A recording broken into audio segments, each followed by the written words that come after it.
안녕하세요. 바다지킴이 똥이입니다. 오늘은 2021년 바다지킴이들의 지난 6개월간 활동에 관하여 총 정리를 해보려고 합니다. 지난 6개월 동안 매주 전국을 돌아가며 한 해변을 방문하여 해변에 버려지거나 파도에 밀려온 쓰레기들을 청소해왔습니다. 총 20군데의 해변을 청소하였고요. 그동안 많은 어려움과 난관들도 있었습니다.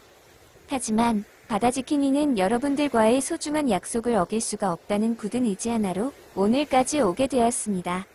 이 모든 결과는 여러분들이 저희 채널에 아낌없는 박수와 응원을 보내주신 덕분입니다. 여러분들의 따뜻한 관심과 배려가 큰 힘이 되어 저희가 더욱더 버틸 수 있던 원동력이 된 것입니다. 이런 여러분들께 보답하고자 저희들은 더 열심히 노력하고 최선을 다해 더 좋은 컨텐츠를 만들도록 하겠습니다. 지난 6개월간 저희를 사랑해주시고 아껴주신 모든 분들께 진심으로 감사 인사 올리겠습니다. 진심으로 감사합니다. 지난 2021년 6월 22일 바다지킴이는 유튜브에 채널을 만들어 유튜버가 되기로 결심을 하였습니다. 그리고 그는 약 한 달간에 걸쳐 해변 쓰레기 수거에 필요한 물품들을 준비하였고 컨텐츠 제작에 필요한 기획도 하였습니다. 촬영과 편집을 위한 공부도 초보자답게 열심히 하였습니다. 드디어 2021년 7월 28일 첫 촬영을 태안반도 파도리 해변으로 가게 되었습니다. 그의 첫 촬영은 순탄치 않았습니다. 카메라 조작 미숙에 의한 촬영 실수라든지 녹음기 조작 실수로 인한 녹화 영상 불가 등의 문제점들이 발생하였었습니다. 하지만 정말 맑고 쾌청한 날씨 탓에 그는 즐겁고 신나게 해변에 밀려온 쓰레기들을 청소할 수 있었습니다. 처음 맞이한 그의 해변 쓰레기들은 우리가 알고 있던 그런 일반 쓰레기들이 아닌 조각조각 작은 알갱이로 떨어져 나온 스티로폼 조각 쓰레기들이었습니다. 미세 플라스틱의 한 종류라 할 수 있는 이 쓰레기들은 커다란 해구 스티로폼 덩어리들이 표류하며 시간이 지남에 따라 파도에 잘게 부서지고 햇빛에 바싹 말라 건조되어 부서진 조각들입니다. 그 크기가 작고 모래들과 섞여 있다 보니 어떻게 이것들을 수거해야 할지 난감하였고 이것들로 인한 해변이 마치 눈이 내린 모습으로 보이는 것이 참담하였습니다. 그것이 바다지킴이를 더욱 환하게 만들었고 이것을 계기로 비록 혼자지만 청소를 계속해 나아가야 하겠다고 스스로 결심했습니다. 그는 이후 3년이 바다로 둘러싸여 있는 우리나라 대한민국의 모든 해변을 돌아다니며 해변에 밀려오는 또는 버려진 쓰레기 종류들을 파악하고 분석해보기 시작했습니다. 서해, 남해, 동해의 각 해변의 쓰레기 종류가 틀리고 그 양도 틀리며 해변 쓰레기 청소 상태 또한 틀리다는 것을 알게 되었습니다. 첫 번째로 서해의 경우 중국에서 넘어오는 해양 쓰레기들이 많이 있는 것을 알 수 있었습니다. 그가 수거한 서해 해변 쓰레기들 중 페트 종류의 쓰레기들 대부분은 중국산이었습니다. 그리고 조각난 작은 스티로폼 조각들이 많았습니다. 이것은 아마도 서해안에 많이 있는 양식장들 때문이 아닐까 추측을 해보게 되었습니다.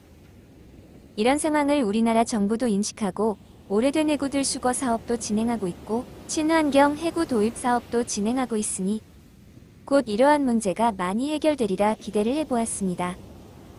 두 번째로 남해의 경우 상대적으로 서해에 비해 많이 깨끗한 편이었지만 각종 폐기물 종류가 많이 있었고 플라스틱 통들이 많이 있었습니다. 아마도 이런 종류의 쓰레기들은 어선에서 사용하고 버려진 쓰레기들로 추정이 되었습니다. 그리고 나무 조각들도 많이 발견할 수 있었는데요. 이것들은 어선들이 버린 것이 아닌 해안 항구들에서 사용하고 버려진 나무 팔레트들이 부서져 떠밀려온 것으로 추정됩니다. 이런 쓰레기들은 우리가 조금만 주의를 기울인다면 미연에 방지할 수 있을 것이라 생각이 들었습니다. 마지막으로 동해의 경우 다른 곳들과 비교하여 가장 깨끗한 해변을 많이 볼 수가 있었지만 이곳에서도 중국산 쓰레기들을 상당수 볼 수 있었는데요. 이것들은 아마도 동해 바다 앞에서 불법 조업을 하고 있는 중국 어선들이 바다로 그냥 투척해버린 쓰레기들로 추정이 됩니다. 향후 울릉도와 독도에 대한민국 해군 기지가 설립이 되고 한국해양경찰 병력과 함정이 늘어나면 불법 조업도 자연히 줄어들고 이와 함께 쓰레기들도 줄어들 것이라 믿고 싶습니다. 그러나 3면의 해변 모두에서 공통적으로 발견이 되는 쓰레기들은 따로 있었습니다.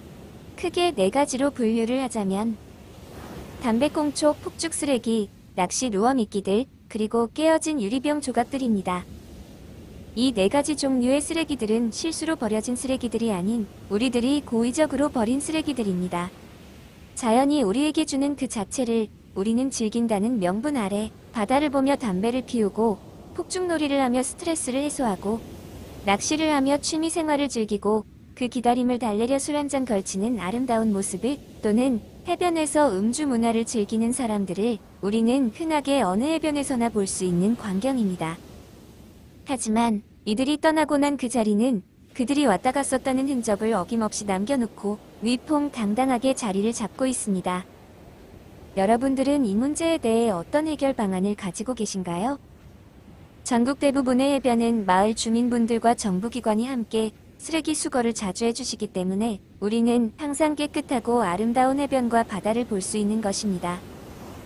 바다지킴이가 지난 6개월 동안 느꼈던 것은 이분들의 노력이 해결 방안이 될 수 없다는 것이었습니다. 쓰레기를 버리는 사람 따로 있고 그것을 치우는 사람이 따로 있으면 안 된다는 것을 모든 사람들이 인지하고 각자가 사용하고 남은 쓰레기들은 본인 스스로 처리하는 것만이 유일한 해결 방안이라 생각하였습니다. 그럼 바다지킴이가 해변 쓰레기 수거를 하면서 힘들었던 점은 무엇이었을까요?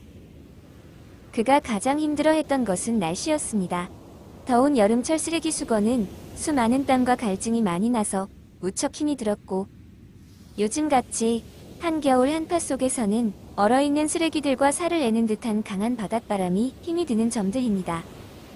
또 다른 어려운 점은 이 일을 혼자 외롭게 하고 있다는 것입니다. 넓은 해변을 혼자 이리저리 돌아다니며 쓰레기 수거를 한다는 데는 분명 그 한계가 있는 것이고 그에게도 무리가 되기 때문입니다. 비록 촬영과 녹음을 해주고 있는 또 다른 바다지킴이가 항상 함께 있지만 두 사람만으로 매주 이 일을 하는 것이 결코 쉬운 일은 아니었습니다. 하지만 그는 언젠가는 여러 사람들이 뜻을 같이 하고 모여 함께 해변을 치우게 될 것이라는 큰 꿈과 희망을 가지고 이 일을 계속 진행할 것입니다. 그래도 지난 6개월 동안 그가 혼자서 수거한 쓰레기 무게는 최소 1,500에서 2,000kg 정도로 추정할 수 있습니다. 최소 한 해변당 100kg 이상은 수거를 했기 때문입니다. 물론 어떤 날은 이보다 더 많은 양을 수거하기도 하였고요. 다른 날은 전혀 수거를 하지 못한 날도 있었기 때문입니다. 비록 이것이 어떤 분들에게는 빙산의 일각으로 보여질 수도 있고 무모한 행위로 치부되어질 수도 있겠지만 그는 이 일을 계속해 나아갈 것입니다. 지금 바다지킴이의 또 다른 걱정거리는 다름 아닌 눈입니다. 눈이 많이 내려 해변에 쌓이면 눈이 녹을 때까지 쓰레기들이 보이지 않을 것이기 때문입니다.